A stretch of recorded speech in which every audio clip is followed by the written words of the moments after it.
समस्या ये है कि रोड नहीं तो वोट नहीं। एक सड़क बन रहा है जहाँ माल जल जाने वाला है, जहाँ से रेल में जाने वाला सड़क है ना, वही सड़क तो बन रहा है, गांव का सड़क नहीं बन रहा है। नीतीश कुमार तो बोल रहे हैं कि विकास पर विकास हो रहा है, जहाँ कर रहे हैं वहाँ कर रहे हैं, हमारे गांव में तो नहीं कर रहे हैं। रोड की स्थिति नहीं देखा तो 4 साल से रोड की जो है इतना स्थिति दयनीय है कि हम लोग गाड़ी रोज पलट चुकी है। नहीं करेंगे तो वोट नहीं देंगे। का रिपेयरिंग जितना जल्दी हो सके हो जाना चाहिए, वो करारा जवाब इसको मिलेगा। रोड नहीं तो वोट नहीं बनवाएंगे तो वोट नहीं देंगे। नमस्कार, आप देख रहे हैं K9 भारत टीवी लाइव और मैं क्षितिज राज। अभी हम मौजूद है बगहा विधानसभा के कोल्हुआ पंचायत के सिकदौड़ गरैया में, जो कि मेरे पीछे दर्जनों की संख्या में लोग यहाँ पे सड़क पे उतर चुके हैं। किस लिए उतरे हैं, इनसे हम जानने का प्रयास करते हैं। क्या समस्या है आप लोग? समस्या ये है कि रोड नहीं तो वोट नहीं, क्योंकि रोड का स्थिति आप देख ही रहे हैं। आप भी इसी रास्ते से कितने बार गुजरे होंगे। कितना दिन से समस्या है आपका? 4 साल से झेल रहे हैं लोग। आज आपको याद आया? क्या करें, याद तो हमेशा आता है। मेरा विधायक साहब मेरा वीडियो है, बोलते हैं कि बस 2 दिन में करवा देंगे। उनका 2 दिन में खत्म हुआ ना, 4 साल बीत गया। क्या बोले हैं विधायक? हाँ बोले हैं। क्या बोले? मेरे पास उसका रिकॉर्डिंग में वो बोले कि 2-4 दिन में करवा देते हैं बाबू। 2-4 दिन भी खत्म नहीं हुआ, 4 साल बीत गया। सरकार तो दावा कर रही है कि विकास पर विकास हो रहा है। विकास तो हो रहा है, लेकिन कहाँ हो रहा है पता नहीं है हमको। विकास तो हो रही है, लेकिन कहाँ हो रही है पता नहीं है। आप बता दीजिए कुछ कहाँ हो रही है। आप कह रहे हैं कि सड़क पर सड़क बनवा रहे हैं। किधर बनवा रही है बताइए थोड़ा। वही सड़क बन रहा है जहाँ माल जल जाने वाला है, जहाँ से रेल में जाने वाला सड़क है ना, वही सड़क तो बन रहा है, गांव का सड़क नहीं बन रहा है। क्या समस्या बच्चे? मेन सड़क है, इसमें कोई आने जाने का कोनो सुविधा नहीं है। सरकार से क्या मांग? सरकार से मांग है कि सड़क बनवाइए। नहीं बनेगा तो नहीं बनवाएंगे तो वोट नहीं देंगे। क्या समस्या है? समस्या यही है कि चौतरवा से भैरवगंज का ये मुख्य मार्ग है। यहाँ पर जल जमाव के कारण आए दिन दुर्घटना होता रहता है। अभी आप देख रहे हैं फिलहाल रोड का हालत कैसा है। तो हम लोग से सरकार से यही मांगे कि इस रोड को सुधारा जाए। कितने दिन से? लमसम 4 साल से। 4 साल से पहले से है यार? 4 साल से पहले भी हम लोग आवाज उठाए, लेकिन इस पे कोई सुनवाई नहीं हो रही। किसी से बोले हैं? जी, विधायक से बोला गया है। हमारे गोलू भैया डायरेक्ट कॉल करके बात भी की है। विधायक जी बोले कि 3 से 4 दिन में हम इसको क्लियर कराते हैं, नहीं तो आके मिलते हैं। लेकिन ना मिले और ना ही इससे कोई काम हुआ। नीतीश कुमार तो बोल रहे हैं कि विकास पर विकास हो रहा है, जहाँ कर रहे हैं वहाँ कर रहे हैं, हमारे गाँव में तो नहीं कर रहे हैं। जी, जहाँ कर रहे हैं वहाँ कर रहे हैं, हमारे गाँव में क्या मांग? सरकार से हम यही मांग करेंगे कि हमारे हिसाब से इस गांव की ऐसी स्थिति नहीं होनी चाहिए। इस रोड की स्थिति देखिए, गांव में भी जो छोटे छोटे रोड हैं वहाँ पे भी जल जमाव अक्सर होते रहते हैं। आप बरसात में आइएगा तो पूरा यहाँ से वहाँ तक पानी रहता है। आपको लमसम पैदल उतर कर 1 किलोमीटर आगे तक जाना पड़ेगा। यहाँ पर जितने भी यात्री आते हैं उनको इतनी समस्याओं को झेलना पड़ता है। वो पहले यहाँ पे उतरेंगे, उधर 1 किलोमीटर आगे तक जाके तब सवारी पे बैठते हैं, तब आगे जाते हैं। क्या नाम पड़ेगा? साहिल कुमार सोनी। आपका नाम? मेरा नाम नितेश गौतम पड़ेगा। एक्चुअली मैं बताना चाहता हूँ, ये सड़क की जो व्यवस्था है अभी 4 साल से तो हम लोग झेल ही रहे हैं। वैसे एक बार ये सड़क आज से 5-6 साल पहले बना भी था, तो वो सिर्फ एक रिपेयर हुआ था, जिससे रिपेयरिंग से ये ठीक होने वाला नहीं है। और फिर से एक बार और जब कहा गया, आंदोलन करने की बात कही गई कि हम आंदोलन करेंगे, फिर विधायक जी से बात हुई और उन्होंने कहा कि हम 2 दिन के अंदर में इस चीज़ को करा देते हैं। और 2 दिन कहते कहते आज 2 महीना हो गया। अभी बरसात नहीं हुई है, जिसकी वजह से सूखा हुआ दिख रहा है। लेकिन सूखा होने के बावजूद भी जो लोग इस रूट से चल रहे हैं, इस रास्ते से चल रहे हैं, उनको एहसास होता है कि कैसे चल पा रहे हैं। आए दिन जो है इस पे एक्सीडेंट होते रहते हैं। आप इधर मेरे घुटना की तरफ दिखा सकते हैं कि मैं रोजाना अपने जब कोचिंग जाया करता हूँ इधर से, तो कभी ना कभी एक्सीडेंट हो ही जाता है। और मुझे अभी 5 दिन पहले हुआ था, जिससे मैं अभी भुगत रहा हूँ। तो ऐसे मैं तो चलिए मैं थोड़ा सा नौजवान हूँ, मैं झेल सकता हूँ, लेकिन वैसे लोगों के लिए जो बीमार हैं, लाचार हैं, उनको सबसे ज़्यादा परेशानी झेलनी पड़ती है। विशेष बात अगर विधायक जी की अगर हम करते हैं, तो विधायक जी वो तो अपने एयर कंडीशनर गाड़ी में बैठ के आते हैं, जो बड़े एडवांस लेवल की गाड़ी है, उनको तो थोड़ी सी भी जर्क महसूस नहीं होगी।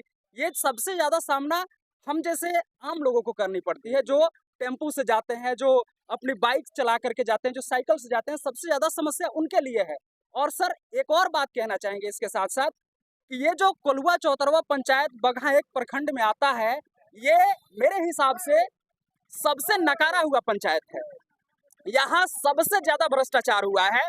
सिर्फ रोड की बात हम नहीं कह रहे हैं, यहाँ नल जल की बात कीजिए, यहाँ इंदिरा आवास की बात कीजिए, यहाँ जितने भी फंड के काम होते हैं, हर चीज में इतनी ज्यादा लूट घसूट होती है, इतना ज्यादा भ्रष्टाचार होता है, जो शायद अगर इसकी सही तरीके से जांच हो तो मैं यही चाहूंगा, मेरा अपना मकसद जो है कि इसकी गहराई से जांच हो और जितने इसमें इस तरह के भ्रष्टाचारी लोग हैं सबको सजा मिले सर, मेरा ये मकसद है। आप तो बोले हैं कि 4 साल से इस समस्या का जी हम झेल रहे हैं, लेकिन जब समय आता है वोट का तो आप लोग उसी पार्टी को आप लोग जिताते हैं। जी बिल्कुल, यही बात सही है कि हम लोग समझ नहीं पा रहे हैं, हमारी सोच जो है वहां तक नहीं जा पा रही है। आज भी ये जनता में ही कमी है कि ये 500 रुपए या 1 केजी मीट पर या फिर थोड़े से शराब के चक्कर में वो अपना वोट जो है कीमती वोट बेच देते हैं, जबकि उनको ये एहसास नहीं है कि हम एक वोट दे करके अपना पावर पूरा 5 साल के लिए दे दे रहे हैं। इसके साथ साथ एक और बात है, ये है डेमोक्रेसी, लोकतंत्र है, और लोकतंत्र में किसी को भी 5 साल के लिए चुना जाता है, लेकिन वही प्रतिनिधि जब 5 साल से 10 साल, 10 साल से 15 साल तक रह जाता है तो वो इस पावर को अपनी बपौती समझने लगता है और अपनी मर्जी से तानाशाही दिखाना शुरू करता है। अगर आप उसके पास निवेदन भी कीजिए तो आपके निवेदन को नकार के वो अपनी मर्जी से काम करता है। फिर बिहार विधानसभा चुनाव 2025 में होने जी, वाला है। अब फिर की तो बार यही- तो सर हमारा फिर तो मुद्दा यही यही है। काम करेंगे आप लोग। नहीं, बिल्कुल नहीं, इस बार हम लोग जाग चुके हैं।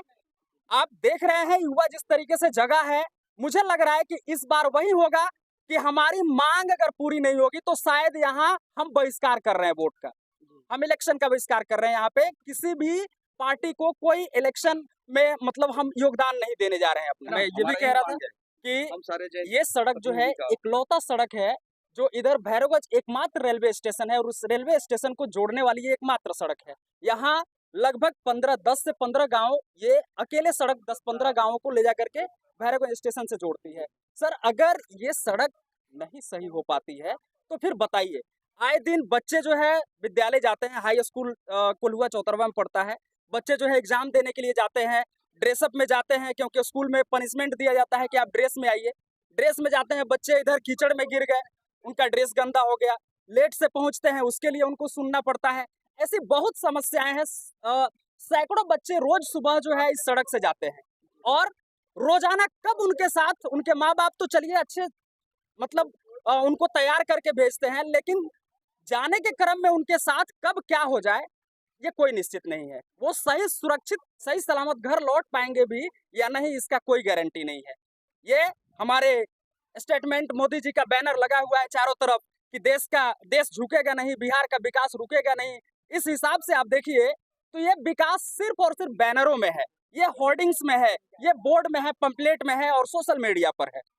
ये विकास यहाँ धरातल पर कहीं नहीं देखने को मिल रहा है, ये बस पोस्टर तक दिखाया गया है। ये विकास चाहिए कि जब तक हमारे गांव का सड़क नहीं बन जाता है, हम तो नहीं जानते हैं क्योंकि हम गांव के रहने वाले हैं सर, हम शहर में तो रहते नहीं है जहाँ पे हमें NH की सुविधा चाहिए, हमें 4 लेन डबल लेन की सुविधा चाहिए। हम गांव के रहने वाले हैं, गांव से इवन अगर इसके बाद अगर बात करें तो हॉस्पिटल की बात करें तो हॉस्पिटल बहुत ज्यादा आवाज उठाने के बाद हमारे यहाँ उप स्वास्थ्य केंद्र में डॉक्टर आए, डॉक्टर भी आ गए, दवाई सब कुछ है, लेकिन इसके साथ साथ अगर कोई बड़ी परेशानी हो तो हमें बेतिया जाना पड़ता है, हमें बगहा जाना पड़ता है और बेतिया और बगहा को जोड़ने के लिए भी पहले हम इसी रास्ते से NH में जाएंगे, नेशनल हाईवे में इसी रास्ते से जाएंगे। आप बताइए कल हो करके कोई ऐसा पेशेंट है जिसका एकदम एट लास्ट टाइम चल रहा है बहुत है और उसको इस रास्ते से लेकर के एक बार स्पीड में ऑटो पर बैठा के चला दिया जाए तो फिर सोचिए उसका क्या होगा। सर देखिए, मेरा कहना है कि माननीय देश के प्रधानमंत्री श्री नरेंद्र मोदी जी का एक स्टेटमेंट है और पोस्टर भी लगा हुआ है कि देश झुकेगा नहीं, विकास रुकेगा नहीं। हमारे राज्य के जो माननीय मुख्यमंत्री श्री नीतीश कुमार और उनको सुशासन बाबू के नाम से भी जानते हैं, क्या यही है उनका स्टेटमेंट, यही रूल है। महिलाओं को 10,000 रुपया दे रहे हैं लुभाने के लिए, आज इस पर कोई आवाज नहीं उठा रहा है। लेकिन यहाँ पे दिन प्रतिदिन अभी हमारे गांव के जो एक प्रतिनिधि हैं संतोष कुमार राम जो BDC हैं, उनके द्वारा भी पानी को रोका गया है। नहीं तो इसकी हालात इतनी खराब थी, यहाँ पे कोई भी व्यक्ति आता था, ठीक है ना, तो वहाँ से चल के नहीं जाता था गढ़ैया, उतर करके उसको जाना पड़ता था। इतनी समस्या है रोड की। प्रतिनिधि तो वोट के लिए आएंगे आप लोग के पास, सर देखिए, लेकिन वोट तो आप ही को देना है। देखिए वो इंतजार है। देखिए जैसे हमारे भैया ने अभी एक बोले हुए थे कि हमने बोला था हमारे विधायक माननीय श्री राम सिंह जी से कि हम आके बनवा देंगे, तो उन्होंने बोला था कि सिकटोर गढ़ैया कहाँ पड़ता है। उन्होंने बताइए, उनको पता नहीं है, वो विधायक हैं और उनको पता नहीं है कि सिकटोर गढ़ैया कहाँ है, उनको आज तक पता नहीं है। उनको दिखाई नहीं देता है? कई बार इस रास्ते से आए हैं, गए हैं, क्या वो नहीं देखते हैं? उनको नहीं इस रास्ते से जरूरत है? तो क्या मैं इस बार क्या देखिए आप लोग सर, करेंगे? मैं ज्यादा बात नहीं करूंगा। मैं ये बात कहना चाहता हूँ कि ये रोड बनना चाहिए, ठीक है ना, और इसका रिपेयरिंग जितना जल्दी हो सके हो जाना चाहिए, नहीं तो ये इसकी जवाब हम लोग देंगे, उनको करारा जवाब इसको मिलेगा, रोड नहीं तो वोट नहीं। अगर सरकार तुरंत नहीं अगर एक्शन सरकार नहीं लेती है तो हम लोग इस पे उजागर होंगे। बहुत सारे युवक हैं, सब लोग मिल करके इस पे हम लोग आगे फिर से ये बात माननीय जो पर सड़क है परिवहन मंत्री श्री नितिन गडकरी है ना, उनके पास ये स्टेटमेंट जाएगी कि सर आपने बोला था कि पूरे हिंदुस्तान में 2026 तक कहीं भी खाली जगह नहीं छोड़ा जाएगा, पूरे पक्कीकरण, सड़क निर्माण पक्कीकरण होगा। लेकिन हमारे गांव में जो NH 727 जो जाता है ना, जो जुड़ा हुआ है, उससे ये सड़क जुड़ी है, ये सैनिक रोड बनने वाली है और सैनिक रोड का यही हाल है। आप बैठे हुए हैं यहाँ दिल्ली में, लेकिन यहाँ पर जो जनता है दिन प्रतिदिन खतरा हो रहा है, ऑटो गिर गया, यहाँ पे सामान उसका गिर गया, कौन देगा इसको? मेरे कहने का मतलब इस मैसेज को इसको दूर दूर तक आप लोग पहुंचाइए, जितना जल्दी हो सके इस सड़क का काम किया जाए। आप देख सकते हैं यहाँ पे कितना दिक्कत हो रहा है, इनसे भी हम जानने का प्रयास करेंगे। का चाचा का कहे? आपको हमने ये रोड की स्थिति नहीं देखा तो यहाँ 4 साल से रोड की जो है इतना स्थिति दयनीय है कि हम लोग गाड़ी रोज पलट चुकी है। इसमें रोज पलटती है, जब पानी हो जाता है तो रोड दिखाई नहीं दे रहा है। सरकार तुरंत समस्या का समाधान नहीं करती है तो क्या करेंगे तो आने बता वाले विधानसभा चुनाव में? तो मान लीजिए नहीं करेंगे तो हम वोट नहीं देंगे। जब नहीं हम लोग बात को कोई नहीं सुनेंगे तो कैसे वोट देंगे? आप लोग कहते हैं कि ये नहीं करेंगे, फिर चुनाव आता है, फिर आप लोग वोट दे देते ऐसी बात नहीं है, इसे करते करते तो हम लोग 4 साल बीत गया। हैं। कहा जा रहा है कि सड़क नहीं तो वोट नहीं। इस वीडियो को लेकर आपका राय क्या रहना चाहिए? आप कमेंट बॉक्स में अपना राय जरूर दें।